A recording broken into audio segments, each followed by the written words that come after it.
Hello everyone, welcome back.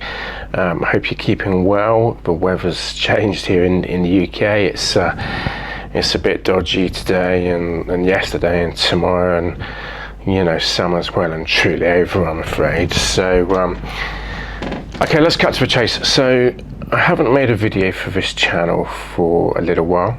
It's kind of deliberate because if I'm a little bit unsure about what to make a video about next, I will often have a bit of a pause and just wait until I've got a bit more of a thorough idea. And the logic behind that is so that I'm not making videos which are all the same all of the time. Many people would accept that there is a spiritual world, there are spirits, there are ghosts. In Thailand they call them fees, P-H-I, fees, not fees as in school fees, but P-H-I, fees. So that's the name for a spirit or a ghost in Thailand. So in many countries in Asia and Africa especially and stuff, a lot of people do believe in these things. And in the Western world, like Europe and the US, it's maybe less talked about, more of a taboo topic type thing. But there's no denying these things are around. For hundreds of years, people have reported seeing them or having experiences. I was chatting to somebody locally the other day who they started the conversation and then they kind of expanded it, and it kind of opened up and said that they saw somebody who had died in the last couple of years and a couple of, so it's not one person. These things are a global phenomena, and it's not talked about enough. But that's not what I'm going to talk about today.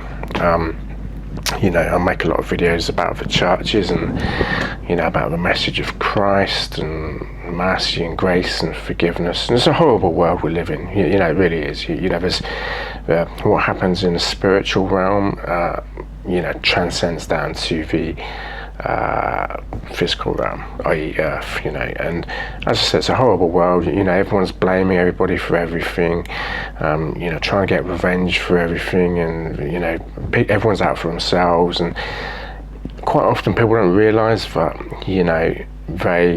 they have the same sentence. The Bible says this as well. Everyone's under the same sentence, which is it's a horrible word to use, but that sentence is death because of sin. So unless you receive forgiveness from Jesus Christ, a person can't give it to you. It's got to come from God, and you've got to ask God for it.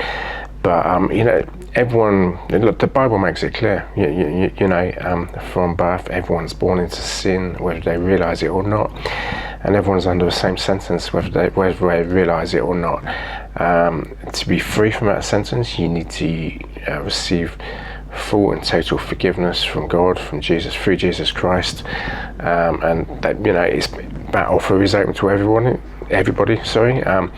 I'd stop short of saying, but it's dead easy to receive because many people's prayers aren't answered, and it's quite a tough path, walking the Christian faith, but it is possible, and like I said, it's a horrible world we live in. Everyone's out for themselves, everyone thinks it knows it all, everyone's out to kind of get justice for themselves or for others, and because they think that they're the gold standard, and that everyone else is beneath them and has fallen short. But everyone's fallen short, everyone's sinned, everyone's got a spiritual death sentence, and the reason I started this channel is to kind of educate people and just help them understand the broader context of the Bible, the meanings combined with personal experience and interviews with others and different things like that, and just to kind of put something back. So without further ado, let's get into today's video topic, which I'm going to be talking to you about tech. Now, I have another channel which is all about tech, funnily enough. It's a lot more established, but that's like kind of secular and mainstream, all about digital marketing. So what I wanted to do, and I've had to think about this, is I wanted to pick out some bits of software which I think might be useful to churches, because religion, especially Christianity, it's on the decline. As more people think they can do what they want, how they want, when they want, and the common quote is, "It's my life, I'll do what I want," which is, I don't quite accept that. And the reason I don't accept that, because everyone dies. You see, you know the idea, but you do what you want and you rule, but do you see what I mean? Like everyone is here temporarily on a kind of temporary permit, if you like. None of us are forever, unless you've been forgiven by Jesus Christ and been spiritually born again, in which case you will know about it. And in that case, even though the body dies, the spirit lives on, aligned with God and in harmony with God and stuff. So look, I want to I've written down some stuff, I've got some stuff on the screen, and I wanted to just run through some of the stuff which might be useful to some of the churches, because there's a lot of aging populations. A lot of these aging populations, maybe in their time, back in the day, they weren't that computer literate, or not everyone's got a computer. I mean, we assume everyone has, but not everyone has. A lot of the older folk, in their 70s, 80s, maybe they do have a computer, but probably mobiles are more popular. Accessing the internet on mobiles, that's a massive thing nowadays. That's why a lot of the websites are optimized for mobile, and why a lot of the content is short form, because people can access it on a mobile, and maybe people have got a short concentration span. So I had to think about what I consider to be some of the kind of top 2 or 3 areas for churches. So communication, newsletters, email outreach, that kind of thing. And I found some interesting stuff. I mean, depending on the congregation size, you might not think it's necessary to have like a newsletter. You might find that there's only maybe 20 people that turn up every Sunday to your church, and maybe a small committee of 5 or 6 people, and you all text each other in a WhatsApp group, and that's absolutely fair enough. I just want to encourage you really to try and embrace social media a bit more, because the whole evangelism and outreach thing for churches, whatever denomination you are, it's all gone digital, and the way you're going to reach the younger people, Generation Z they call them, and possibly the people above them, like my generation, middle-aged, these people are all on social media now. There are lots of different platforms, Facebook, Twitter, and YouTube's big thing, because it's global, it's interactive.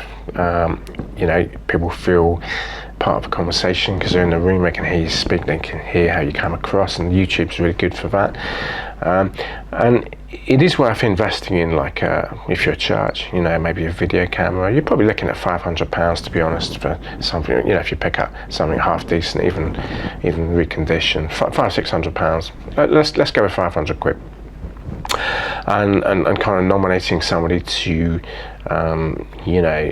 push the content and take pictures, take photos, edit the videos, because that's how you're going to get your church to grow. Even if you're fundraising, even if you apply for grants, these assessors are going to be looking at the presence online, and because if they're based in London and you're based in Wales or Scotland or Cornwall or some other remote place, they're going to be looking online to see what kind of information is there, how do you how big is the team, how do you do your outreach, what community events do you offer, or what do you put back into the community. And if there's nothing much there, which is the case with a lot of these certainly much older Church of England churches, where they have very traditional, smaller, older congregations who maybe aren't that computer literate, maybe not that tech savvy, then that kind of grant funding may not come about. The decision maker might think, well, we're not going to run with this. So with regard to like the newsletters, there's a number of programs out there. Some of them do email marketing, but they also do newsletters, and some of them are just newsletters. So the ones I picked out are like MailChimp. You might have heard of that. Another one called N-Charge, E-N-Charge. That's like a newsletter program. MailerLite, again, even though it sounds like an email program, which it is, you can also create newsletters from it. Breeze Church Management System. I will put all of this in the description, by the way, so you can look at it in your own time. Tent Apps newsletter system, get my words out right. Sendinblue, again, that's an email platform, but you can create a newsletter from it. And there's also, like, versions like Canva, where you can create a simple free newsletter. Now, newsletters aren't everything, because people are getting more interactive in the content, through things like reels and shorts on Instagram, threads, for example, TikTok, YouTube, etc. So I found some more stuff which I thought might be relevant to like the giving and fundraising type software. So there's one here called Church Trail. Church Trail, Secure Give, and Tithe.ly. Again, I'm going to put all this in the description. There's some expense management ones as well.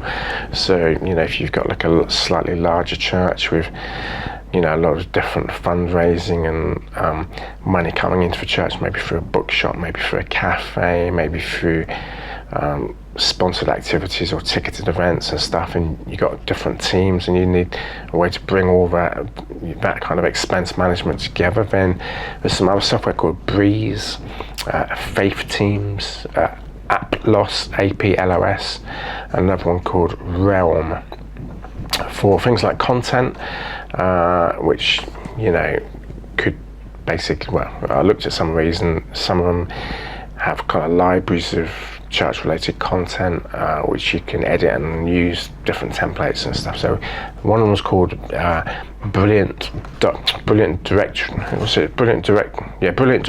Sorry, my writing's terrible. It's not my eyesight, it's my writing. I was writing it out in a rush. Faith Life and Wild Apricot.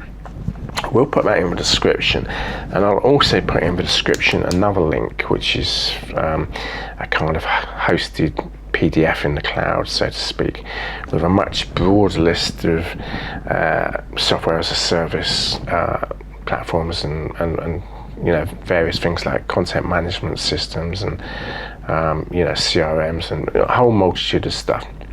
Just if you're the kind of lead pastor, lead vicar, lead priest, whatever it is, or chair of some kind of community group or faith-based group, maybe just have a look through that and just find there's bound to be something in there which will get your interest. Not all of these things cost an absolute bomb, and you will find something in one of those two lists.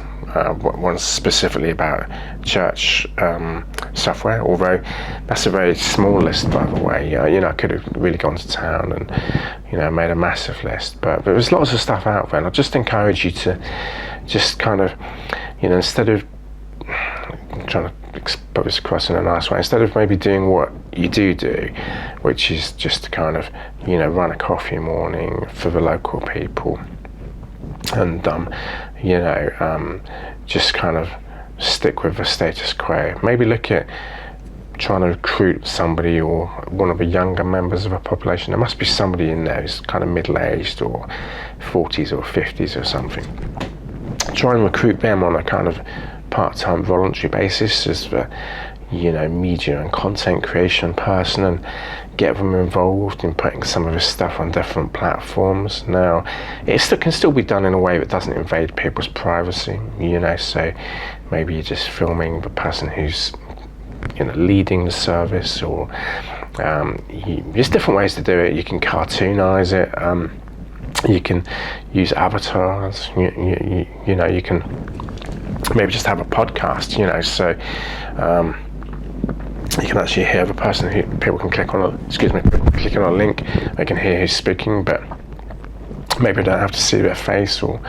But certainly if you want to engage people and get more sponsorships from different grant funding organizations, then you're going to need to be able to show that you're doing a bit more than maybe you are now. I know some of these churches are different sizes, and even in town, there's 3 or 4 different churches of differing sizes, various different denominations. They're all different. I'm not saying one's right and one's wrong, but I think this video is aimed at maybe some of the churches which are traditional Church of England, very old congregation, dwindling congregation, maybe where nobody wants to do the work, nobody wants to take on the responsibility, and there must be, in fact I'm almost certain there is, some kind of all-in-one software which can do a lot of this stuff, the expense management, the ticketing and for events, and content creation for social media, and various other stuff, in 1 or maybe 2 dashboards, without costing a lot of money.